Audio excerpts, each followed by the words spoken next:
Praise Lord. സങ്കീർത്തനം 40 ഒരു ഗാനരൂപത്തിൽ, അതും ദാവീദിലെ പ്രാർത്ഥനയാണ്. ദൈവത്തോടുള്ള നമ്മുടെ ഹൃദയവിചാരങ്ങളൊക്കെ നീക്കം ചെയ്യാനുള്ള പ്രാർത്ഥന. അത് സ്തോത്രം. നമ്മുടെ മരണം ദൈവത്തിനോട് സ്വർഗത്തിലേക്ക് എത്തുവാൻ അതിനുള്ള ദാഹം, അതൊരു പ്രാർത്ഥന ശക്തിയേറിയ ദൈവനാമത്തെ ഏൽപ്പിച്ചുകൊണ്ട് ഏവർക്കും സ്വാഗതം. ഞാൻ യഹോവയ്ക്കായി കാത്തിരുന്നു, അവനെങ്കിലേക്ക് ചാഞ്ഞി എൻ്റെ നിലവിളി കേട്ടു. നാശകരമായ കുഴിയിൽ നിന്നും കുഴഞ്ഞ ചേറ്റിൽ നിന്നും അവൻ എന്നെ കയറ്റി. എൻ്റെ കാലുകളെ ഒരു പാറമേൽ നിർത്തി എൻ്റെ ഗമനത്തെ സ്ഥിരമാക്കി.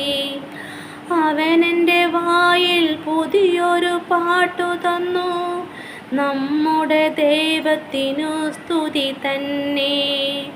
പലരും അത് കണ്ടു ഭയപ്പെട്ടു, യഹോവയിൽ ആശ്രയിക്കും. യഹോവയെ തൻ്റെ ആശ്രയമാക്കിക്കൊള്ളുകയും നിഗളികളെയും വ്യാജത്തിലേക്ക് തിരിയുന്നവരെയും ആദരിക്കാതിരിക്കുകയും ചെയ്യുന്ന മനുഷ്യൻ ഭാഗ്യവാൻ.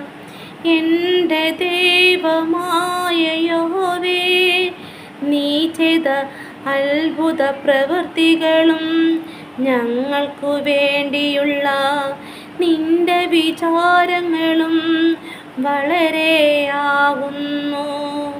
നിന്നോട് സദൃശൻ ആരുമില്ല. ഞാൻ അവയെ വിവരിച്ചു പ്രസ്താവിക്കുമായിരുന്നു, എന്നാൽ അവ എണ്ണിക്കൂടാതെ വെണ്ണം അധികമാകുന്നു. ഹനനയാഗവും ഭോജനയാഗവും നീ ഇച്ഛിച്ചില്ല. നീ ചെവികളെ എനിക്ക് തുളച്ചിരിക്കുന്നു. ഹോമയാഗവും പാപയാഗവും നീ ചോദിച്ചില്ല. അപ്പോൾ ഞാൻ പറഞ്ഞു, ഇതാ ഞാൻ വരുന്നു. പുസ്തക ചുരുളിൽ എന്നെ കുറിച്ച് എഴുതിയിരിക്കുന്നു.